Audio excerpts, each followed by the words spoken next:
किसी ने बड़े कमाल की बात कही है कि भगवान मंदिर को नहीं, मनुष्य के हृदय को पसंद करते हैं, क्योंकि मंदिर में इंसान की चलती है और हृदय में भगवान की। दोस्तों, मेरा नाम पवन धवन है। एक छोटी सी कहानी सुनाता हूँ ऐसे इंसान की जिसकी लाइफ में कुछ भी ठीक नहीं चल रहा था। सैलरी कम हो गई थी, लोन ले रखे थे, उन्हें चुका नहीं पा रहा था। एक तरफ से लाइफ में फ्रस्ट्रेटेड था। उस इंसान की आदत थी कि वो भगवान को नहीं मानता था, कभी पूजा पाठ में यकीन नहीं रखता था, विश्वास नहीं रखता था। बहुत हालत जब उसकी खस्ता होने लगी, दोस्तों से उसने सलाह लेना शुरू किया कि क्या करूं।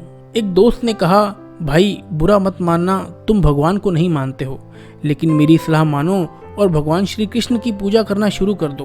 तुम्हारी जिंदगी में चेंजेस आना शुरू हो जाएंगे, पॉजिटिविटी आएगी, सकारात्मकता आएगी।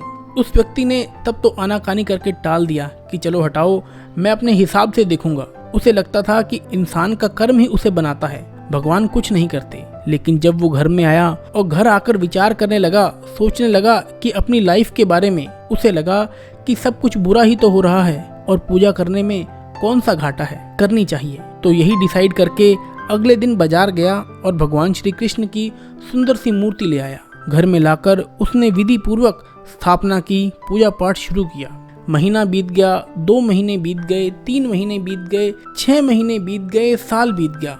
बहुत मन से वो प्रार्थना कर रहा था, लेकिन बात नहीं बन पा रही थी और उसको गुस्सा भी आता था। हर दिन जब वो पूजा करता तो क्रोध में करता कि ये क्या हो रहा है, भगवान मान ही नहीं रहे हैं मेरी बात। 2 साल तक उसने यह सब किया, लेकिन जिंदगी में चेंज नहीं आया। जो चल रहा था वैसे ही चल रहा था। फिर एक दिन वो दूसरे दोस्त के पास गया और उसने कहा कि भाई, भगवान श्री कृष्ण की पूजा बंद करो और काली माँ की पूजा शुरू करो, तुम देखना चेंजेस आएंगे लाइफ में। तो उसे लगा कि दूसरे दोस्त की सलाह भी मान लेते हैं। वो अगले दिन काली माँ की मूर्ति ले आया और भगवान श्री कृष्ण की जो मूर्ति थी उसने ऊपर अलमारी में रख दी और काली माँ की मूर्ति की पूजा करने लग गया। 3-4 महीने तक पूजा करता रहा, चेंजेस नहीं आ रहे थे। उसने सोचा कि क्या हो रहा है मेरी लाइफ में। एक दिन उसके मन में यूं ही बैठे बैठे ख्याल आया कि ये जो मैं काली माँ को अगरबत्ती लगाता हूँ, ये धुआं ऊपर जाता है, तो भगवान कृष्ण भी इसे सूंघते होंगे। एक काम करता हूँ, कपड़े से उनका मुंह बांध देता हूँ। उसने बाजार से कपड़ा मंगवाया, सीढ़ी मंगवाई, ऊपर चढ़ा और जैसे ही भगवान श्री कृष्ण की मूर्ति का मुंह बांधने वाला था तो भगवान ने उसका हाथ पकड़ लिया। आदमी डर गया, चौंक गया और कहने लगा कि भगवान, आप प्रकट हो गए हो। 2 साल से पूजा कर रहा था, आप आए नहीं और आज अचानक कैसे? भगवान श्री कृष्ण ने कहा कि मैं अचानक इसलिए आया क्योंकि आज तुमने माना है कि मैं हूँ। अब तक तुम सिर्फ मेरी मूर्ति की पूजा कर रहे थे, आज तुम्हें लगा कि ऊपर भगवान बैठे हैं और यह धुआं वो सूंघते होंगे, उन्हें दिक्कत होती होगी, तो इसलिए तुम तो मेरा मुंह बांधने वाले थे। तो तुम्हें जैसे ही विश्वास हुआ कि मैं हूँ, वैसे ही मैंने दर्शन दे दिए। कहानी बहुत ही छोटी है लेकिन मज़ेदार सी है, लाइफ में बड़ा मैसेज देती है।